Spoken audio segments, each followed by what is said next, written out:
Hello you guys, welcome back to the channel. If you are new here, hi, my name is Erin. If you are returning, thanks for clicking on another video. Today I'm going to be wrapping up everything I watched in January.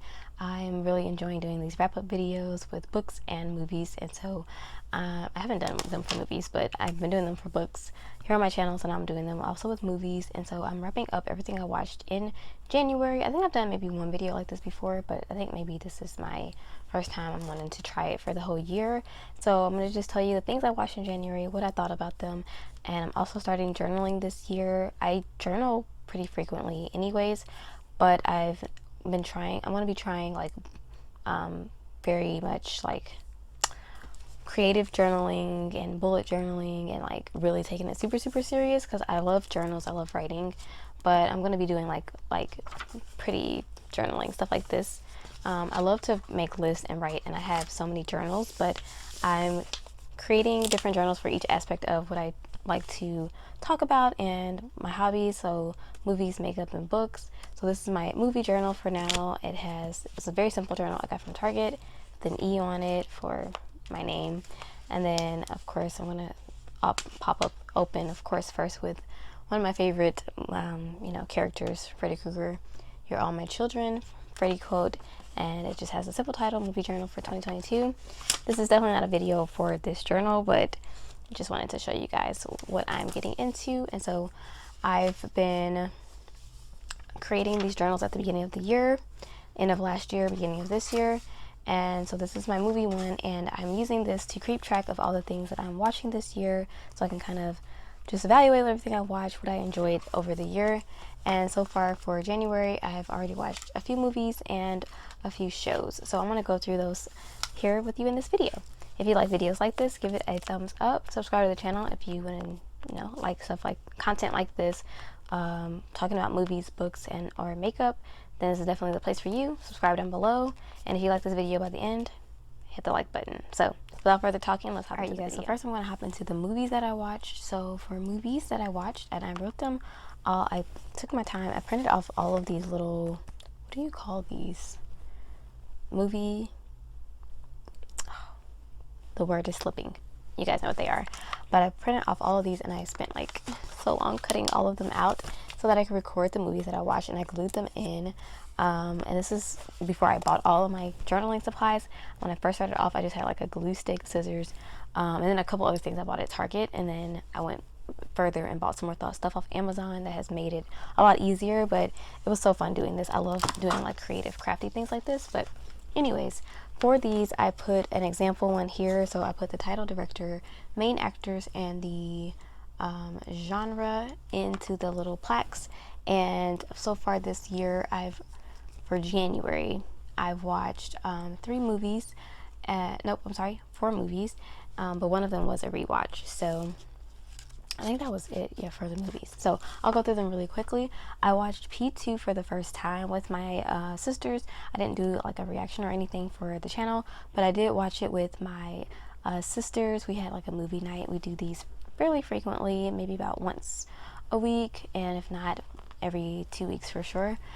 So this time in particular, we watched P2, which is a movie I've been wanting to watch. I actually wanted to react to it on my channel, but I ended up watching it with my sisters, which was great as well. It was quite enjoyable. So this movie is a 2002 crime horror movie. It's rated R. It's from director Frank Calafon. I probably said that wrong. And the main actors are Rachel Nichols and Wes Bentley. So this one in particular I enjoyed because it was a little bit different. We kind of have a close proximity type horror where this man basically holds this woman hostage within her work environment. I actually wrote a review. Let me just go to it.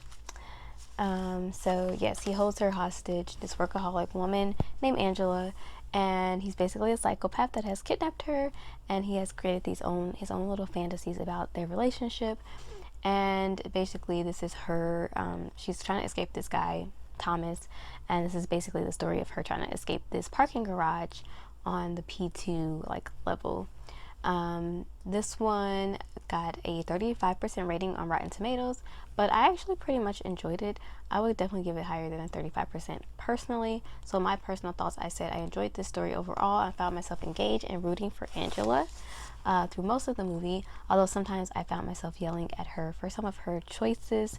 Thomas was also played well by Wes Bentley, I believe, in his psychosis. Is that the word for that? I don't know. Overall, a thrilling ride of a movie with some good gore and a satisfying ending. So those are my overall thoughts. My favorite scene, I enjoyed the scenes with the elevator. I thought that was very suspenseful. Also really good from our main female protagonist. So she just took a stand and tried to fight back.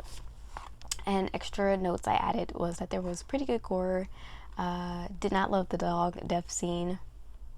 But yeah, pretty cool gore effects. And overall, I gave it a C+. So yeah, definitely higher than what I think Rotten Tomatoes would have gave it. C is like what, 70%, maybe? Maybe that's too high. I don't know. But for sure, I think that it was a fun movie. Nothing like spectacular or word worthy, but good fun. Good fun. The next movie I watched after that was Scream 2022. No, that's a lie. The next movie I watched after that was The Fly. I watched this the same night as P2. We did 2 movies back to back, and this was actually a rewatch. So I've already seen The Fly twice before this, but my sisters have never seen it, so I wanted to show them, get their reaction, see how they enjoyed it. I actually tried to show them this movie before, and they just did not want to get into it, but I was like, just get past the first couple scenes, actually get into the movie. And I think they enjoyed it overall. They were trying to tease me afterwards, saying that we watched a movie about a woman that was in love with a fly, but obviously there's a lot more nuance and a lot more stuff happening in this movie. But yeah, this is one I really enjoy. They definitely agreed, so I guess I give my sister's perspective since I've already seen this one and kind of not really reviewed it, but I have done a whole video comparing The Fly and The Fly original one. So if you haven't seen those videos, definitely look in the description box or look on my channel.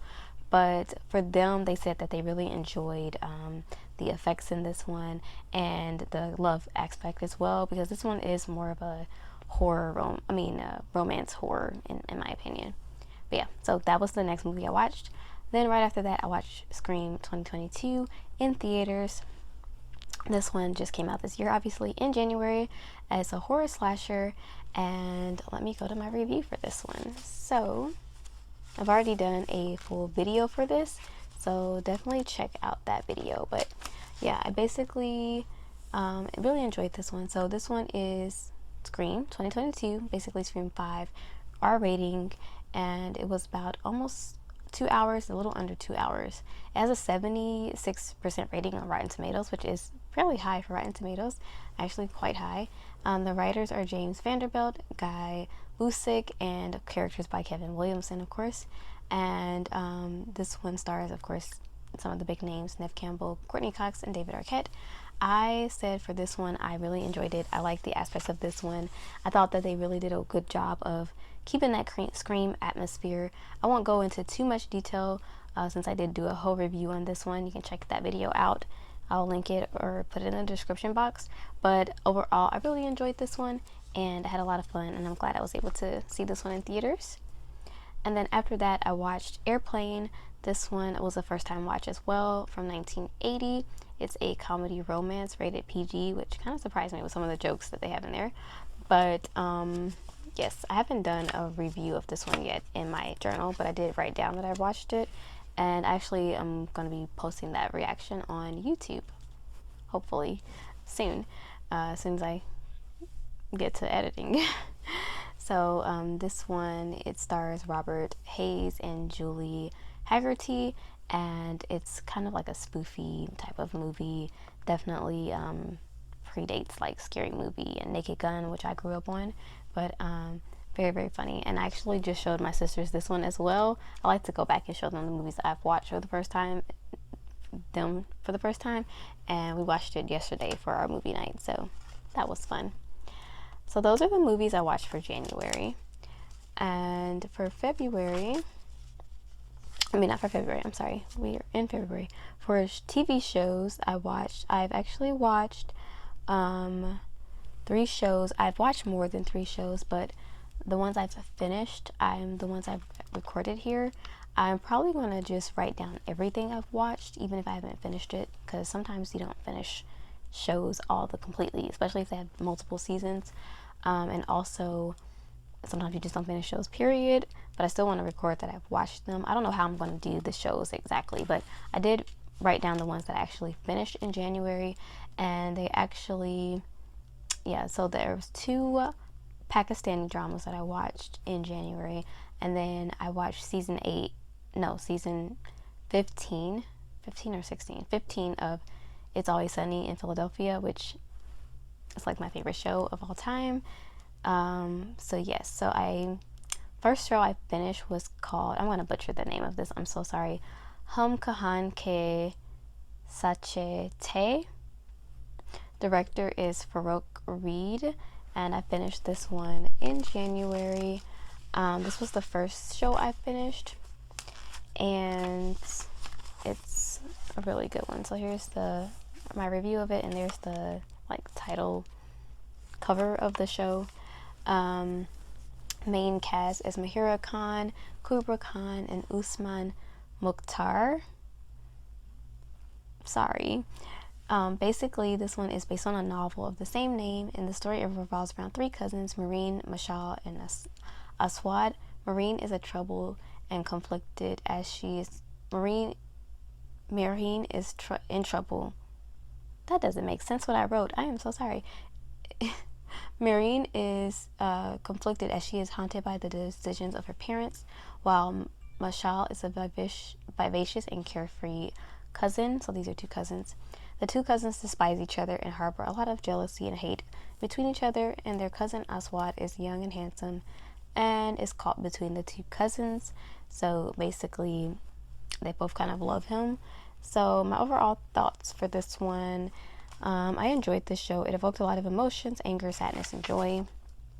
The acting was top-notch in this one, and I think all 3 of the main cast members, as well as the side characters, did a really, really good job in every scene.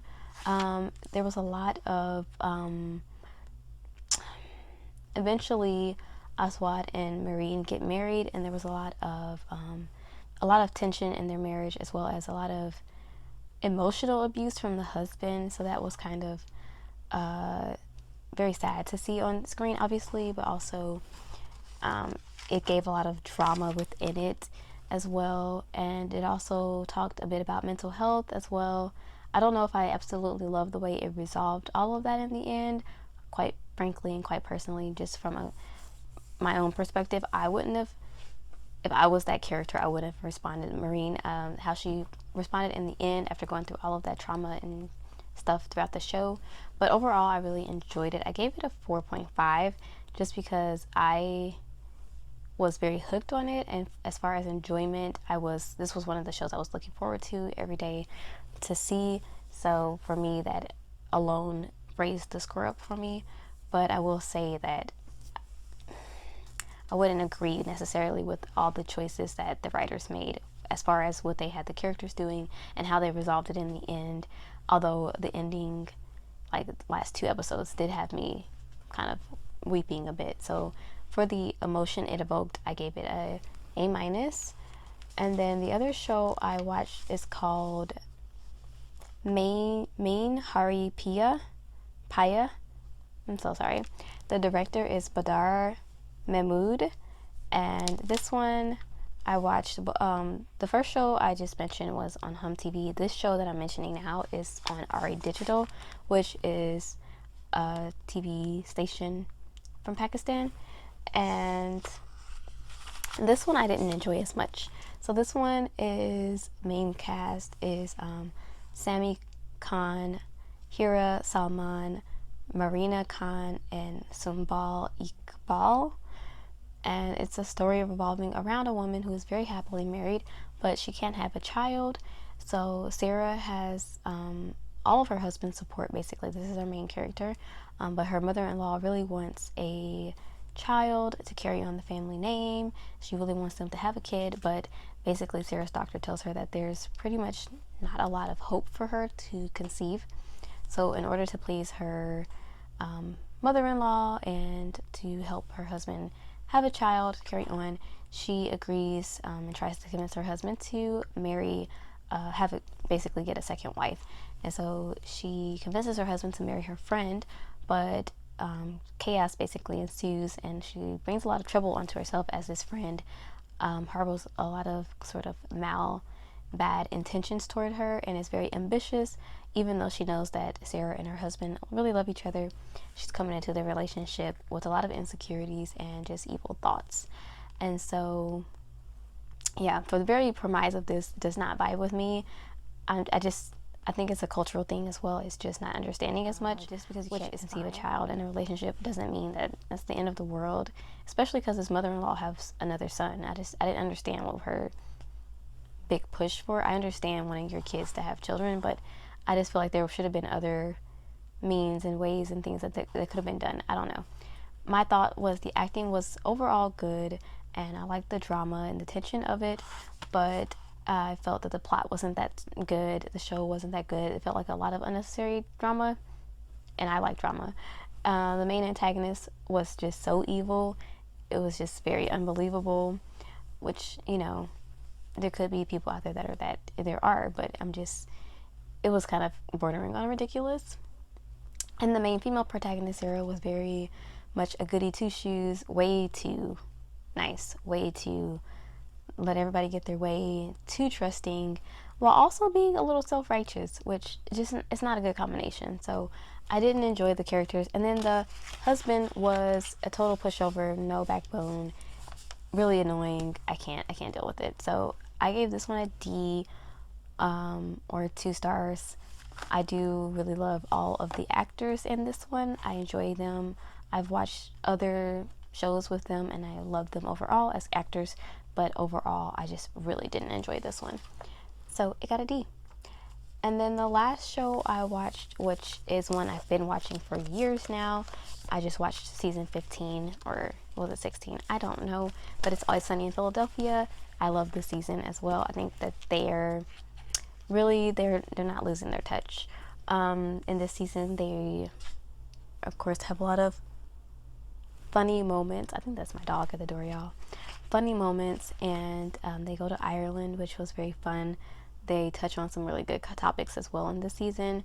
And if you don't know what is It's Always Sunny in Philadelphia, it is a kind of adult, dark, comedic show that is just hilarious. I don't even know how to get into it, but it's basically following this group of friends, the gang, as they go through all of these different schemes and silly things. And they're just really terrible people, but they don't realize how terrible they are. It's like Seinfeld on crack. I've heard it described as that. It's Always Sunny stars Glenn Howerton, Charlie Day, Caitlin Olsen, Rob McElhenney. I'm sorry, I'm saying his name wrong. And Danny DeVito. Some of my favorite people at this point because I've been watching this show for so many years now. I think the humor in the show is just, you know, right on my level. Maybe not on my level, but definitely, yes, on my level. I love it. It's hilarious. And season 15 is no exception. I think they did a great job with this one as well. They've amped it up. They're still hitting on topics and, you know, definitely showing the sides of each topic as well in a funny way. I love how all the characters have developed over the seasons as well. But yeah, they're keeping that same good quality, in my opinion. So yeah, definitely my favorite seasons are like 3 through like 8 or 9. But I still think they have not lost their touch. It's still so funny. But yeah. So that's what I watched for January, you guys. I think that's it. Let me check and make sure. I watched more things, but I'm gonna just end it here because this video is probably too long. I did anticipate to watch the 20th anniversary of Harry Potter, but I didn't get to it this month. I'm hoping to get to it next month, but yeah, I didn't get to it this month. So yeah, basically I watched 5 movies and 3 shows, more shows than that, but I just didn't put them down if I didn't finish them. And my theme for January was Cinderella. I don't know why I picked Cinderella. I thought it was cute, but I'm gonna be picking a different little movie theme for each of my spreads in my movie journal. And for February, what did I say for February? I think I already picked a theme, but I haven't done it yet. I don't even know. Yeah, I picked a theme. Oh yes, it's gonna be super fun. I will let you guys see it later though. So yes, that's it for this video, you guys. Thank you so much for watching. If you enjoyed this video, give it a thumbs up, subscribe to the channel down below, and I will check you guys out in the next video very, very soon. Stay safe. Adios.